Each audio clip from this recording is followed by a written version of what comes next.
Do you have a preteen? Or maybe you'll have one soon.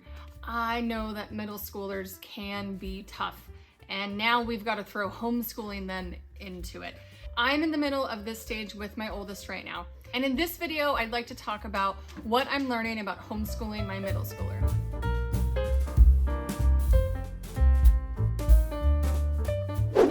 Hey there, and welcome to Joyful Noise Learning. My name is Ashley, if we haven't met yet, and I am a former English teacher, current homeschool mom, and I've been homeschooling for the last 8 years. I've got 3 kiddos, they're ages 7, 9, and almost 12. Yep, 7, 9, and 11 right now, and hopefully you can relate to some of this because I like to talk about Charlotte Mason inspired homeschool, biblically based curriculum, and helping with the scattered person who needs a little bit of structure and planning help in their life. So please consider subscribing if you haven't yet. I would love to have you stick around here. All right, so now after that long introduction, let's get into it.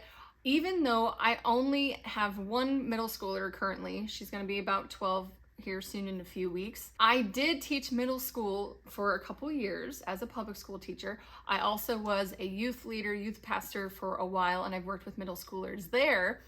And I've done extensive reading on the body and brain cognitive development of middle schoolers in that stage, and I love just learning about it. It's just so fascinating and fun.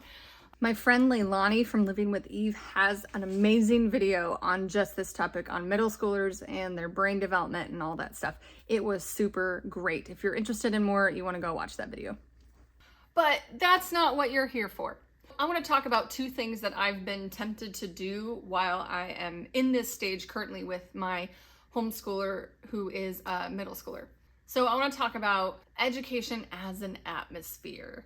And I read this quote from Charlotte Mason. I thought it applied to this, so let's talk about that. So Charlotte Mason said, "When we say that education is an atmosphere, we do not mean that a child should be isolated in what may be called a child environment, especially adapted and prepared, but that we should take into account the educational value of his natural home atmosphere, both as regards persons and things, and should let him live freely among his proper conditions.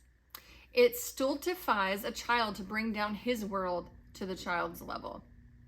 Ooh, that was really good. Here's what I got out of that. We don't need to cater to our children, especially in this middle school stage. I'm very tempted to do this, and I'm going to show you why and what that looks like. So I want her happy and healthy, right? That's not a bad thing. All of us as parents want that. I don't want her to get hurt. That's definitely not a bad thing either. Because mainly I remember middle school. I remember that, like, although I did go to public school for middle school, that was my first experience in public school, which was, oh, that was fun. That was fun. But we're not there yet. So this is the reason I've chosen to homeschool her through this stage. And I know she's not in public school, but I know there are still things that she's going to go through and have to go through, no matter what school she's at and where we're at. So I want to basically put her in a bubble and protect her and make sure that she's in a space where she can't experience any pain. But I know that that's not realistic, right? It's not realistic. I can't set up an isolated child environment for her. I can't isolate her, especially because part of growing up and becoming an adult is experiencing real natural life and its consequences and its pains and its hurts. And we don't have to wrap her in bubble wrap. I wish I could. I really do wish I could. And I've thought of this partly because she's going to experience the harsh awakening of the world and reality and the pains and the hurts and just the things that happen in real life with interactions with people. And it's going to be a harsh awakening, no matter when that happens. But it might even be a little bit more harsh the longer I hold on to her and the longer I hold on and try to set up an atmosphere that isolates her and gives her bubble wrap to potentially protect her from the harsh realities. So I need to not cater to this and cater to an isolated place and trying to, in the name of protection. So I've been thinking, I'm not sure exactly how to do this. I'm not sending her to public school right now, but she does interact with people at, she goes to some clubs, she does some lessons, she does co-op, and we go to church and we have things there and events there. And she does things on her own. I'm not saying I don't let her go anywhere by herself, but she goes to events with other people that we trust without me. So she has that, but maybe even letting her in on some of the things her dad and I are experiencing, like some of the troubles and struggles that he and I are having, maybe talking more about just the hard things that I'm going through and sharing that with her so she can see how I handle those situations. And I know there are some things that are appropriate for a 12-year-old and some that's not, so I'll try to use my discretion in sharing those things, but I want to give her a place to be able to ask some hard questions and to be experienced to some harder things and allowing natural consequences to happen. So that is the first thing that I am tempted to do, that I am learning and that I'm working on with her. Guys, this is super special today because in this video, I am teaming up with Misty from Simply Convivial. And if you need a little bit of help with your homemaking or your homeschooling and you're a little bit scattered like me, or if you need a little nudge because you struggle with consistency, then Misty Winkler is the woman to follow. I think I've been following Misty now for almost 10 years, guys, and I have loved every minute of studying under her. I've been reading her things and watching and listening, and I followed her mentorship program, and I feel like my homemaking and my homeschooling has grown immensely, a lot because of her. Now, you'll want to go follow her here on YouTube. Please go subscribe to her. She needs all the love she can get here on YouTube. But she also already has a podcast and she has a book out. It's called The Convivial Homeschooler, and it's gospel encouragement for keeping your sanity while living and learning alongside your kids. And I haven't bought my copy yet. Otherwise, I would hold it up here for you to see. But I don't have it yet, but I need to order it. And filming this video is reminding me I need to go order it. All the wonderful things that Misty has taught about being a homeschool mom is in this book. In it, there's going to be so many practical tips and also lots of challenges for our thinking and our attitudes and challenging ourselves to be disciplined as homeschool moms. So again, I'll link to that in the description so you can get your book.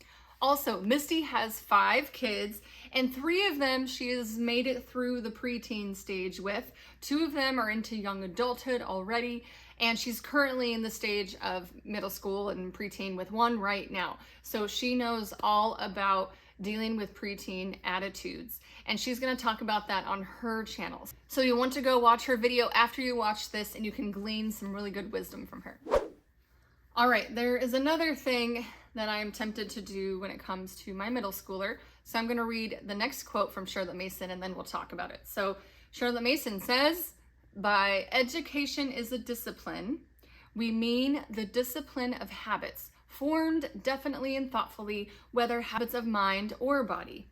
Physiologists tell us of the adaptation of brain structures to habitual lines of thought, i.e. to our habits."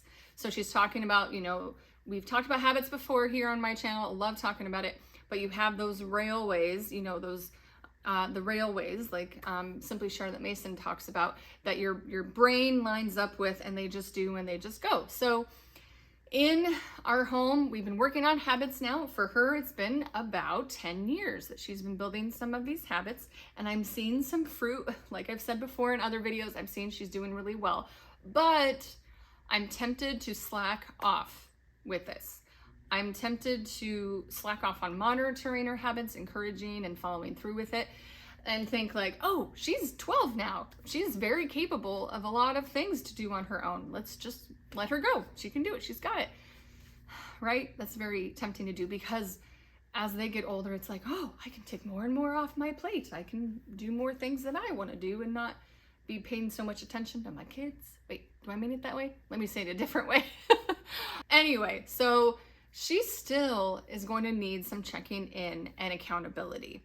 And I definitely experienced this last year. I talked about this in my video last week, where I let go on some things a little bit too much. I didn't do enough checking in, and I saw just a slacking of habits there. And we're really running into this where it's hard for her to sit and do a math lesson for very long. So she really does 5 to 10 minutes and then just can't do more, and it takes her a while because she's constantly getting up and not finishing the lessons. For example, I have to help her train that that discipline again, basically the diligence of working hard on something until it's done, which is a struggle I have myself. So I'm working on it myself, but I really want to help her and to be able to get that at a younger age. So we're going to set that timer. She's going to work for 20 minutes without stopping. And then eventually we'll move that up to 30 is my goal.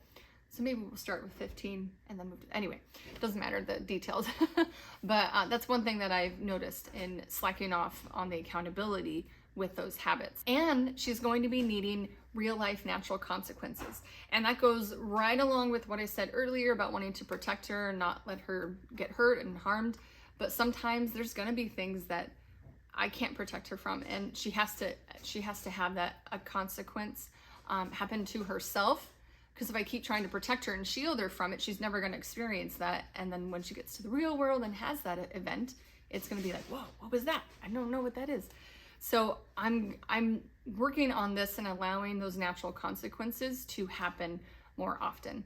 And I don't have a specific example for that right now, but hopefully that makes sense and you understand that. So she needs moments to see the effects of her decisions or her actions, even if it's not fun for her or for me. So she needs to be able to have those moments, and I need to let her experience that. So those are the things I'm working on right now with homeschooling my preteen slash middle schooler slash nearly 12-year-old. So let me know, how are you doing with yours? Or what are some things that you are worried about for your upcoming preteen? And if you've got any tips to help with your middle schooler, please let me know in the comments. I would love to talk more about this, and I need all the tips you've got, helping them, stay on task, or helping them not forget things, or helping them get to bed at a decent hour or wake up at a decent hour. If you've got any of those tips, let me know. I would love to have your help. Please go and watch Misty Winkler's video now about preteens and their attitudes. Go watch that video now. Put that in the description below. And tell her I sent you. Say hello to her in her comments as well. And I do have a video on my 6th graders checklist and schedule that I've done a couple weeks ago. You can check that one out. And you rock at homeschooling. Go find his joy among the noise. I'll see you in the next one.